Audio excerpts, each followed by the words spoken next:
नमस्कार विद्यार्थी मित्रांनो, आज आपण इंग्रजी विषयाचा स्कॉलरशिपचा इयत्ता 5वीचा पेपर सोडवतो आहे। या प्रश्नपत्रिकेचा कोड आहे सी। तर आपण प्रथमतः बघूया कोड सी मध्ये सेक्शन 1 मध्ये इंग्लिश विषयामध्ये पहिला क्वेश्चन आलेला आहे। Instructions for question first and 2 आहेत ते बघायचे आहेत आपल्याला। इथे एक ॲडव्हर्टाइजमेंट दिलेली आहे आणि त्या ॲडव्हर्टाइजमेंटवर आधारित आपल्याला पहिला प्रश्न आणि दुसरा प्रश्न सोडवायचा आहे। तर प्रथमतः आपण ॲडव्हर्टाइजमेंट व्यवस्थित वाचून घेऊया। Fresh fruits vegetables from health is wealth, low price, Daisy's shop, healthy juicy tasty, fruits and vegetables 59 main street, ट्रेची। जे ही एक ॲडव्हर्टाइजमेंट आहे आणि या ॲडव्हर्टाइजमेंटमध्ये फ्रेश फ्रूट्स अँड व्हेजिटेबल्स डेझीच्या शॉपमध्ये मिळणार आहेत आणि ते लो प्राईजमध्ये मिळणार आहेत। याविषयीचा एक या ठिकाणी मोटो पण दिलेला आहे, हेल्थ इज वेल्थ। जे फ्रूट्स आणि व्हेजिटेबल्स मिळणार आहेत ते हेल्दी ज्यूसी आणि टेस्टी आहेत। ते मिळण्याचं ठिकाण या ठिकाणी दिलेलं आहे 59 मिंट स्ट्रीट, ट्रीची। आणि सुंदर अशी चित्रसुद्धा इथे काढलेले आहेत। तर आपण पहिला प्रश्न बघूया। पहिला प्रश्न आलेला आहे, fill in the blank with correct option.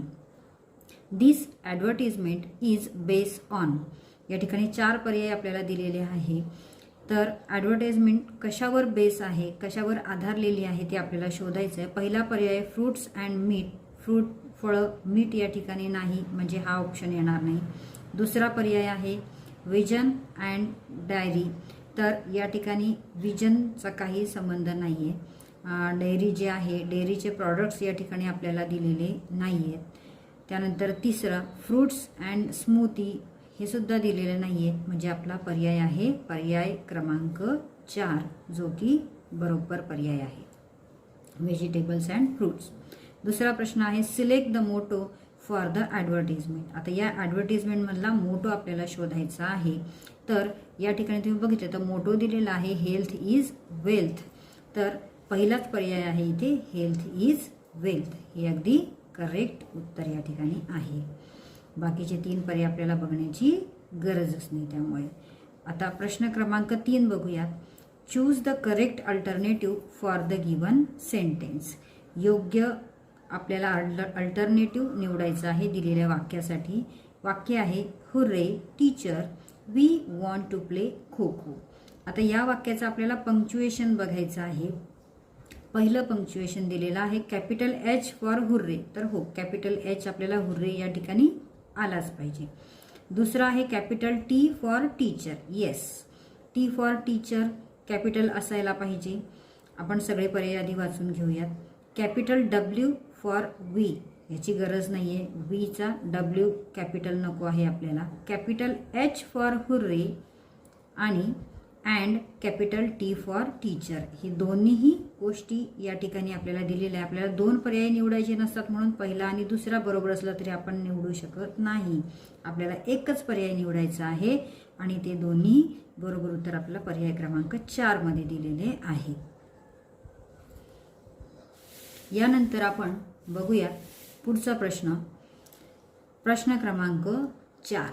प्रश्न क्रमांक 4 मध्ये choose the correct pair from the given alternative. दिलेल्या अल्टरनेटिव्हमधून आपल्याला बरोबर पर्याय निवडायचा आहे। या ठिकाणी कलेक्टिव्ह नाउन्स दिलेले आहेत। फ्लॉक ऑफ बीज असं आपण म्हणत नाही, आपल्याला करेक्ट पेअर शोधायची आहे म्हणजे हा पर्याय येणार नाही। नंतर दुसरा पर्याय आहे अ फ्लॉक ऑफ गीज, तर आपण फ्लॉक ऑफ गीज म्हणतो म्हणजे आपला दुसरा पर्याय जो आहे हा बरोबर पर्याय आहे।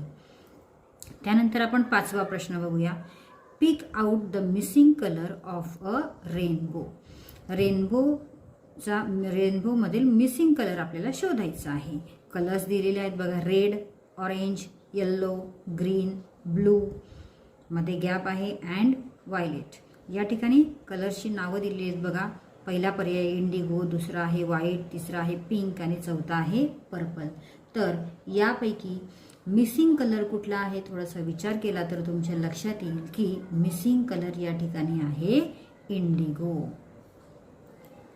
6वा प्रश्न बघूया। Choose the correct contracted form for the underline words in the given sentence.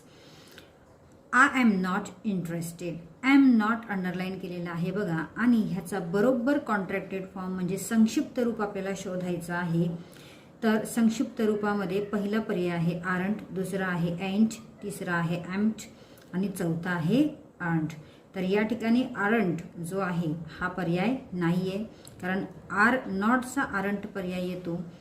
त्यानंतर एंट हा जो पर्याय आहे, एम नॉटचा एंट हा अगदी बरोबर पर्याय आहे. त्यामुळे आपला बरोबर उत्तर आहे पर्याय क्रमांक 2. एम्प्ट असं आपण लिहित नाही आणि आरंट हे अशा प्रकारे लिहित नाही, हे चुकीचं लिहिलेलं आहे. नंतर प्रश्न क्रमांक 7, fill in the blank. France is dash dash European country. यामध्ये आपल्याला ए अँड दी किंवा नो आर्टिकल या ठिकाणी भरायचे आहे. तर पर्यायांचा जर आपण विचार करूया, पहिला पर्याय आहे अँड, दुसरा द, तिसरा ए आणि चौथा पर्याय आहे नो आर्टिकल. वाक्य वाचल्यानंतर विद्यार्थी मित्रांनो आपल्या लक्षात येतं की France is a European country. या ठिकाणी यायला पाहिजे, कारण फ्रान्स हा एक देश आहे युरोपियन कंट्रीमधला, म्हणून हा पर्याय बरोबर आहे. प्रश्न क्रमांक 8, observe the diagram carefully and find the answer from the alternatives. Fold the paper in dash dash direction. आता या ठिकाणी ही तुम्हाला एक डायग्राम दिलेली आहे. ही डायग्राम व्यवस्थित तुम्ही निरीक्षण याचं करायचं आहे आणि कुठल्या बाजूला ती डायग्राम मधला जो बाण आहे तो फोल्ड करण्याची दिशा तुम्हाला दाखवतोय, तर कुठल्या बाजूला फोल्ड करायचं आहे हे तुम्ही इथून शोधायचं आहे, बघायचं. आपले पर्याय बघूयात आपण. पहिला पर्याय आहे साऊथ, दुसरा आहे अपवर्ड, तिसरा आहे साऊथ वेस्ट आणि चौथा आहे डाऊनवर्ड. तर हा बाण तुम्ही बघितला, विचार केला तर हा साऊथ दिशा आपल्याला म्हणत नाही आपण कधी फोल्ड करताना. पेपर फोल्ड करताना मी साऊथकडे केला, मी ईस्ट वेस्ट नॉर्थ साऊथ वेस्टकडे केला असं आपण म्हणत नाही. त्यामुळे साऊथ आणि साऊथ वेस्ट हा पर्याय येणार नाही. तर या ठिकाणी एकतर अपवर्ड किंवा डाऊनवर्ड ह्याचा जर विचार केला तर वरच्या बाजूला हा बाण जातोय, म्हणजे योग्य पर्याय आहे अपवर्ड. अपवर्ड हे ह्याचं योग्य उत्तर आहे. त्यानंतर आपण बघूया प्रश्न क्रमांक 9. प्रश्न क्रमांक 9 मध्ये which of the following is a permission. Permission कोणती आहे या ठिकाणी आपल्याला ही शोधायची आहे. तर पहिला पर्याय आहे यू आर वेलकम, दुसरा पर्याय आहे आय ड्रिंक वॉटर, तिसरा आहे प्लीज कम इन आणि चौथा पर्याय आहे डोंट मेक नॉईज. तर या ठिकाणी बरोबर उत्तर आहे याचं पर्याय क्रमांक 3. त्यानंतर विद्यार्थी मित्रांनो आपल्याला एक छोटासा पॅसेज दिलेला आहे. त्या पॅसेजवर आधारित आपल्याला प्रश्न क्रमांक 10 आणि 11 सोडवायचा आहे. आधी शांततेने पॅरेग्राफ वाचून घ्यायचा आहे आपल्याला. Read the passage carefully and answer the following questions. Passage वाचायचं आणि प्रश्नांची उत्तरं द्यायची आहे. अ dictionary is a must for a student. You can begin with simple attractive dictionaries and then learn to use the more difficult ones later. So the next time you come across a difficult word, don't fret, just look it up in a dictionary. आता यावर आधारित आपल्याला 10वा आणि 11वा प्रश्न आणि 12वा प्रश्न सोडवायचा आहे. तर 10वा प्रश्न आपण वाचूयात. What is a must for a student. पहिल्याच ओळीमध्ये याचं उत्तर आहे विद्यार्थी मित्रांनो बघा, a dictionary is a must for a student. म्हणजे आपलं उत्तर आलं. जर लक्ष देऊन तुम्ही वाचला असेल पॅरेग्राफ उतारा तर तुम्हाला लगेच उत्तर मिळेल. याचं उत्तर आहे याचं उत्तर आहे डिक्शनरी, पर्याय क्रमांक 4. त्यानंतर 11वा प्रश्न आहे बघा, find the opposite word for easy.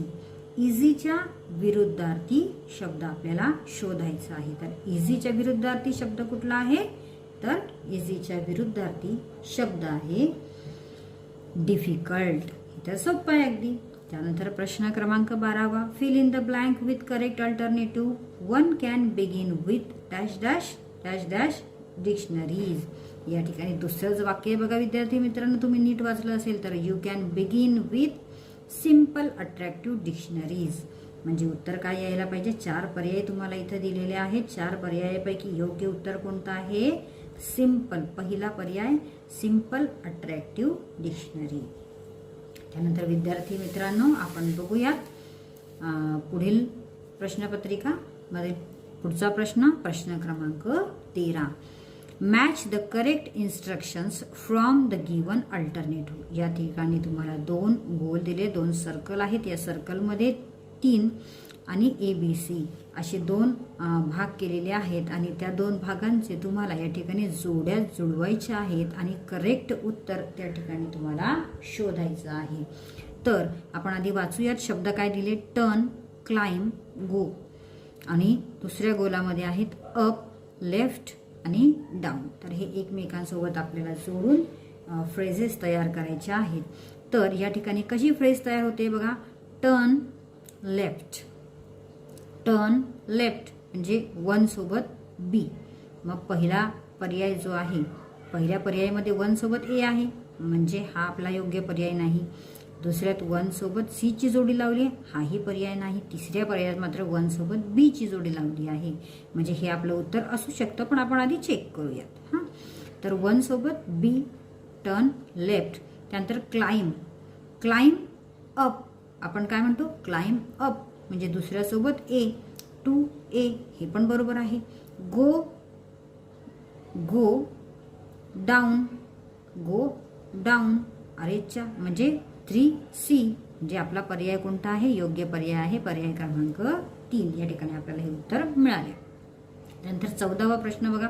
Fill in the blanks. Joseph has a brand dash dash cycle. आता या ठिकाणी होमोनिम्स आहेत बरं का विद्यार्थ्यांनो, नीट लक्ष देऊन बघा. पहिला पर्याय आहे न्यू, दुसरा पर्याय आहे न्यू, तिसरा पर्याय आहे नाऊ आणि चौथा पर्याय आहे नो. आता तुम्ही जर या वाक्याचा अर्थ लावला तर तुमच्या लक्षात येईल की Joseph has a brand dash dash bicycle.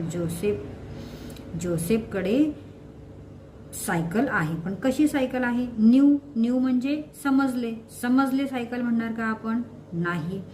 New म्हणजे नवीन, नवीन सायकल म्हणणार का? तर हो, नवीन हा पर्याय बरोबर आहे. म्हणजे 14व्याचा योग्य पर्याय आहे पर्याय क्रमांक 2 new.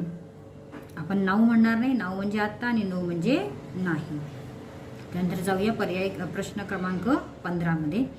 Select the rhyming word for the correct action word from the given table. आता या टेबलमधून आपल्याला ॲक्शन वर्ड जो आहे तो या ठिकाणी शोधायचा आहे. रायमिंग पेअर जे आहे, रायमिंग पेअरसाठीचा शब्द आपल्याला या ठिकाणी शोधायचा आहे.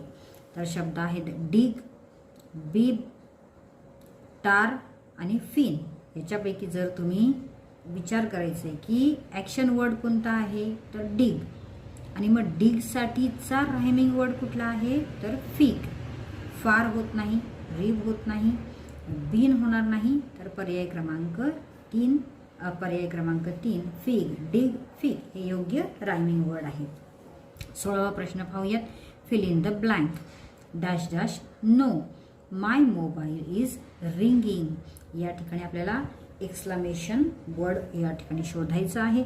अलास, पहिला पर्याय आहे अलास, दुसरा आहे ओ, तिसरा आहे ब्रेव आणि चौथा आहे आउच. तर आपण बोलताना alas no my mobile is ringing असं म्हणत नाही, म्हणजे हा पर्याय येणार नाही. Oh no my mobile is ringing असं आपण बोलतो, म्हणून पर्याय क्रमांक 2 हे बरोबर उत्तर आहे. Brave no my mobile is ringing असं म्हणणार नाही आपण. Ouch no my mobile is ringing असे आपण म्हणत नाही, म्हणून आपला पर्याय क्रमांक 2 हे अगदी बरोबर उत्तर या ठिकाणी आहे. विद्यार्थी मित्रांनो, यानंतर आपण जाऊया प्रश्न क्रमांक 17 कडे. आता बघा प्रश्न क्रमांक 17 मध्ये choose the correct ordinal number for December. आता डिसेंबर या महिन्यासाठी आपल्याला ऑर्डिनल नंबर शोधायचा आहे बरं का. आता डिसेंबर हा महिना कितवा? 12वा. मग 12 12 साठी या ठिकाणी ऑर्डिनल नंबर कुठला बोलतात तर तो कुठला वापरतो आपण तो या ठिकाणी शोधूया. बघूयात. पहिला पर्याय आहे 12, त्यानंतर दुसरा पर्याय आहे 12, तिसरा पर्याय आहे 12 आणि चौथा पर्याय आहे 12. जर आपण ह्यांच्या स्पेलिंगचा विचार केला तर आपल्या लक्षात येईल की पर्याय क्रमांक 3 जो आहे त्यामध्ये 12चं स्पेलिंग करेक्ट आहे आणि म्हणून तो आहे आपला योग्य पर्याय. 18वा प्रश्न, find the shape of dice use in ludo game from the given alternative. लुडोचा जो गेम खेळतात त्यामध्ये जे डाईस वापरलं जातं त्याचा शेप कसं असतं ते आपल्याला इथे विचारले. तर क्युबॉइड असतो का क्यूब असतो? तिसरा पर्याय स्पियर असतो की कोन असतो? आता विचार करा विद्यार्थी मित्रांनो, तुम्ही लुडो खेळता, तुम्हाला माहिती आहे डाईसचा आकार कसा असतो. अर्थातच हुशार आहात तुम्ही. पर्याय क्रमांक 2 या ठिकाणी तो असतो क्यूब. त्यानंतर प्रश्न क्रमांक 19, look at the chart and find the correct option. लेगचे वेगवेगळे भाग या ठिकाणी दिलेले आहेत. हिल, नी, थाय आणि चौथा पर्याय आपल्याला शोधायला सांगितलाय. बघूया आपण पर्याय काय काय दिलेत आपल्याला. पहिला पर्याय आहे फिस्ट, दुसरा आहे स्टमक, तिसरा आहे जॉ आणि चौथा आहे टोज. आता हे सगळे जे पर्याय इथे दिलेले आहेत तिथले जे शब्द आहेत हे सगळे कशाचे भाग आहेत? लेगचे भाग आहेत. मग फिस्ट हा लेगचा भाग आहे का? नाही, हा हाताचा भाग आहे, म्हणजे हा पर्याय येणार नाही. स्टमक म्हणजे पोट, हा पर्याय येणार नाही. जॉ म्हणजे जबडा, हा पर्याय येणार नाही. म्हणजे योग्य पर्याय आहे टोज, जो की लेगचा भाग आहे, अंगठा. 20वा प्रश्न, how will Salim greet Vandana on her birthday. तर वंदनाचा बर्थडे आहे आणि त्याला सलीम कसा विश करणार सांगा बरं. तर पहिला पर्याय आहे हॅपी बर्थडे, दुसरा आहे कॉंग्रॅच्युलेशन्स, तिसरा आहे बेस्ट ऑफ लक आणि चौथा पर्याय आहे रेस्ट इन पीस. अर्थातच पहिला पर्याय बरोबर पर्याय आहे. 21वा प्रश्न, solve the riddle. I can help you to heat and cook different types of food. Who am I. मी तुम्हाला उष्णता द्यायला मदत करतो, जेवण बनवायला मदत करतो, वेगवेगळ्या प्रकारचं जेवण मी बनवतो. मग मी कोण? तर पहिला पर्याय आहे मायक्रोवेव्ह, दुसरा पर्याय आहे ब्लेंडर, तिसरा पर्याय आहे रेफ्रिजरेटर आणि चौथा पर्याय आहे चिमणी. तर आता यांचा विचार केला तर तुमच्या लक्षात येईल मायक्रोवेव्ह जेवण बनवायला वापरतात, ब्लेंडर जेवण बनवण्यासाठी वापरलं तरी त्या ठिकाणी त्यामधून आपल्याला हीट मिळत नाही, आपण त्याने हीट देत नाही. रेफ्रिजरेटर हा तर थंड वस्तू करण्यासाठी आपण ठेवतो याच्यामध्ये. आणि चौथा पर्याय आहे चिमणी. म्हणजे आपलं बरोबर उत्तर आहे मायक्रोवेव्ह. त्यानंतर विद्यार्थी मित्रांनो आपण जाऊया पुढील प्रश्नाकडे. प्रश्न क्रमांक 22, arrange the numbers to make meaningful words. या ठिकाणी तुम्हाला नंबर्स दिलेले आहेत आणि तिच्यावरती काही अक्षरं दिलेली आहेत इंग्रजीमधली. ही तुम्हाला अरेंज करायची आहे आणि बरोबर शब्द या ठिकाणी तयार करायचा आहे. मग आपण जर थोडासा विचार केला 4215 3687 यांनी मिनिंगफुल वर्ड तयार होतोय का? तर नाही.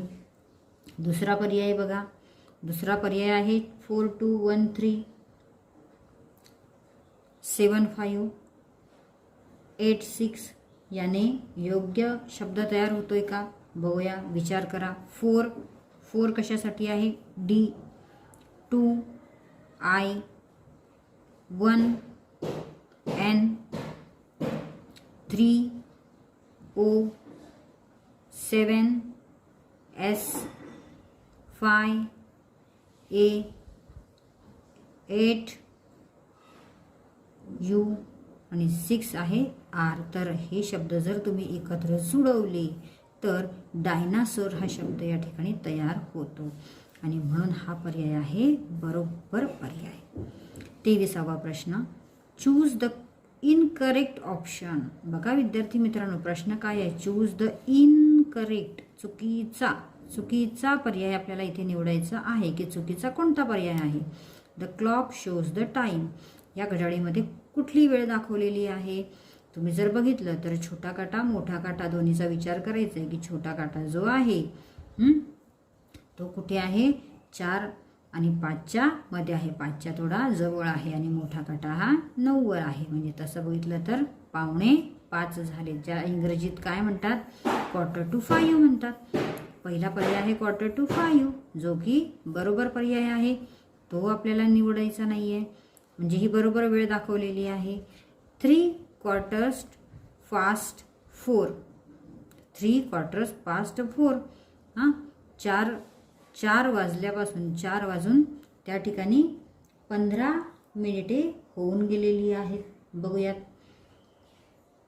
3 क्वार्टर्स म्हणजे 15 मिनिटे 3 वेळा बघायची. 3:15 म्हणजे याचा अर्थ काय आहे विद्यार्थी मित्रांनो, की 4 वाजून या ठिकाणी पहिला quarter, second quarter, third quarter या ठिकाणी 3 क्वार्टर्स कंप्लीट झाले, म्हणजे हे पण वाक्य बरोबर आहे. त्यानंतर आहे 2 quarters past 5. 2 quarters past 5 हे जे उत्तर आहे, हे उत्तर काय आहे, करेक्ट आहे. कारण हे वाक्य कसं आहे, इनकरेक्ट वाक्य आहे. म्हणजे आपलं उत्तर आहे पर्याय क्रमांक 3. आलं लक्षात.